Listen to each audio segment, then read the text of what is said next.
अस्सलाम वालेकुम वरहमतुल्लाहि वबरकातुहू। कैसे हैं आप लोग? सब ठीक हैं?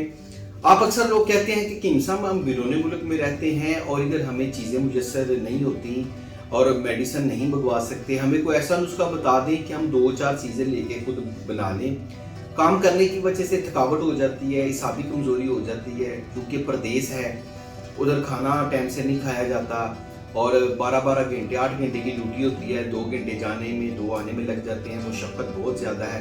तो आप हमें कुछ शॉर्ट नुस्खा बता दें। ये मैं आपको बताता चलूँ, ये है जलवत्री 50 ग्राम, पक्कलकड़ा 50 ग्राम, लौंग 50 ग्राम। ये 3 चीज़ें ले लें और आधा किलो शहद में 3 चीज़ें पीस के ग्राइंड करके इसमें मिक्स कर दें और ये एक मजून बन जाएगी। 1 छोटी चम्मच सुबह शाम दूध से इस्तेमाल करें, इंशाअल्लाह ताला इसाबी कमज़ोरी, पट्टों की कमज़ोरी और कमज़ोरी खास मर्दाना कमज़ोरी, ताकत की कमी का मुकम्मल इलाज हो जाएगा। चीज़ें नोट कर लें। शुक्रिया।